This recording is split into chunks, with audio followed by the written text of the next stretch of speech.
By election ಹೊತ್ತಲೇ ನಡು ರಸ್ತೆಯಲ್ಲಿ ವಾಮಾಚಾರ. Bagalkot by election ಎರಡು ಪಕ್ಷಗಳ ಅಬ್ಬರದ ಪ್ರಚಾರದ ನಡುವೆ ವಾಮಾಚಾರ ಕೂಡ ಆಗಿದೆ. ಬೈ ಎಲೆಕ್ಷನ್ ಹೊತ್ತಲೇ ನಡು ರಸ್ತೆಯಲ್ಲಿ ಆಗಿದೆ ವಾಮಾಚಾರ. ಬಾಗಲಕೋಟೆ ಬೈ ಎಲೆಕ್ಷನ್ ಎರಡು ಪಕ್ಷಗಳು ಅಬ್ಬರದಿಂದ ಪ್ರಚಾರ ಮಾಡ್ತಾ ಇವೆ. ಈ ವೇಳೆ ನಡು ರಸ್ತೆಯಲ್ಲಿ ವಾಮಾಚಾರ ನಡೆದಿದೆ. ಬೆಚ್ಚಿ ಬಿದ್ದಿದ್ದಾರೆ ಜನ. ನವನಗರದ ಕೆಎಸ್ಆರ್ಟಿಸಿ ವಿಭಾಗೀಯ ಕಾರ್ಯಾಗಾರದ ಬಳಿ ಘಟನೆ ಆಗಿದೆ. ಸಿಸಿಟಿವಿ ಕಣ್ಗಾವಲು ನಡುವೆಯೇ ಕೂಡ ರಸ್ತೆಯಲ್ಲಿ ಮಾಟಮಂತ್ರವಾಗಿದೆ. ನಿತ್ಯ ನೂರಾರು ಜನ ವಾಹನಗಳು ಓಡಾಡುವಂತಹ ಪ್ರಮುಖ ರಸ್ತೆ ಅದು. ಮದ್ಯದ ಬಾಟಲ್, ಮೂಳೆ, ಮೊಳೆ ಹೊಡೆದಂತಹ ನಿಂಬೆಹಣ್ಣು, ಸಿಗರೇಟು, ತೆಂಗಿನಕಾಯಿ, ಅರಿಶಿಣ, ಕುಂಕುಮ ಎಲ್ಲ ಹಾಕಿ ವಾಮಾಚಾರ ಮಾಡಿದ್ದಾರಂತೆ. ಇದು ವೈಯಕ್ತಿಕ ದ್ವೇಷದಿಂದನಾ ಅಥವಾ ವಾಮಾಚಾರನಾ? ಚುನಾವಣಾ ಅಭ್ಯರ್ಥಿಯ ಮೇಲೆ ದ್ವೇಷಕ್ಕೆ ಮಾಡಿದಂತಹ ವಾಮಾಚಾರನ?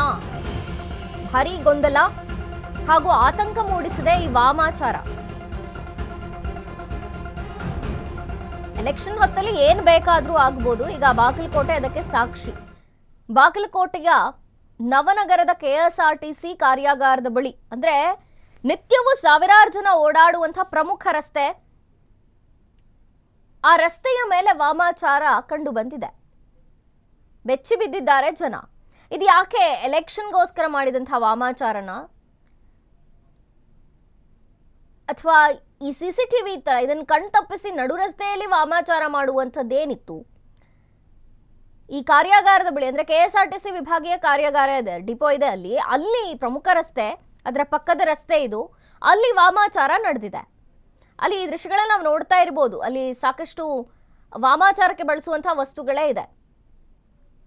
ವೈಯಕ್ತಿಕ ದ್ವೇಷದಿಂದ ಮಾಡಿದ್ದ ಅಥವಾ ಚುನಾವಣಾ ಅಭ್ಯರ್ಥಿಯನ್ನ ಸೋಲಿಸೋಕೆ ಮಾಡಿದ್ದ, ಚುನಾವಣಾ ಅಭ್ಯರ್ಥಿ ಮೇಲಿನ ದ್ವೇಷಕ್ಕೆ ಕಾರಣವಾಗಿ ಈ ವಾಮಾಚಾರ ನಡೀತಾ ಜನ ಅಂತೂ ಬೆಚ್ಚಿ ಬಿದ್ದಿದ್ದಾರೆ. ಈ ಒಂದು ವಿಚಾರ ಭಾರಿ ಗೊಂದಲ ಹಾಗೂ ಭಯವನ್ನ ಹುಟ್ಟಿಸಿದೆ ಅಲ್ಲಿನವರಿಗೆ. ನಿಂಬೆಹಣ್ಣು, ತೆಂಗಿನಕಾಯಿ,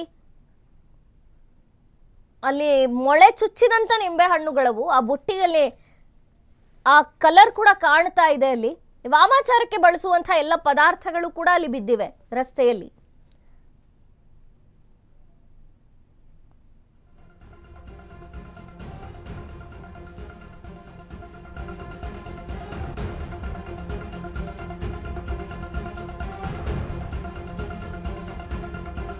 ತೆಂಗಿನಕಾಯಿ, ಅರಿಶಿನ, ಕುಂಕುಮ, ಅಲ್ಲಿರುವಂತಹ ಮದ್ಯದ ಬಾಟಲ್ಲು, ಸಿಗರೇಟು, ಮೊಳೆ ಹೊಡೆದಂತಹ ನಿಂಬೆಹಣ್ಣು, ಇವೆಲ್ಲವೂ ಕೂಡ ಮಧ್ಯ ರಸ್ತೆಯಲ್ಲಿ ಸಿಕ್ಕಿರುವಂಥದ್ದು, ಕಂಡು ಬಂದಿರುವಂಥದ್ದು ಬಾಗಲಕೋಟೆಯ ದೃಶ್ಯಾವಳಿಗಳಿವು. ನವನಗರದ ಕೆಎಸ್ಆರ್ಟಿಸಿ ವಿಭಾಗೀಯ ಕಾರ್ಯಾಗಾರ ಡಿಪೋ ಇದೆ, ಅಲ್ಲಿ ಈ ಘಟನೆ ಆಗಿದೆ. ವೈಯಕ್ತಿಕ ದ್ವೇಷದಿಂದ ಯಾರ್ದೋ ಮೇಲೆ ವಾಮಾಚಾರ ಮಾಡಿರುವಂಥದ್ದ ಅಥವಾ ಎಲೆಕ್ಷನ್ ಅಭ್ಯರ್ಥಿಯ ಮೇಲಿನ ದ್ವೇಷದಿಂದಲ್ಲ ಅಥವಾ ಯಾವ ಕಾರಣಕ್ಕೆ ಈ ವಾಮಾಚಾರ ನಡೀತು ಅಂತ? ಈ ಎಲೆಕ್ಷನ್ ಆಗುವಂತಹ ಸಂದರ್ಭದಲ್ಲಿ ಇಂಥ ದೃಶ್ಯಾವಳಿಗಳನ್ನು ನಾವು ನೋಡ್ತಾನೆ ಇರ್ತೀವಿ, ಇಂಥ ಪ್ರಕರಣಗಳನ್ನು ಕೂಡ ಕೇಳ್ತಾ ಇರ್ತೀವಿ. ಈಗ ಬಾಗಲಕೋಟೆಯೂ ಕೂಡ ಇದಕ್ಕೆ ಹೊರತಾಗಿಲ್ಲ. ಬಾಗಲಕೋಟೆಯಲ್ಲಿ ಪ್ರಮುಖ ರಸ್ತೆಯಲ್ಲೇ ಆಗಿದೆ ವಾಮಾಚಾರ.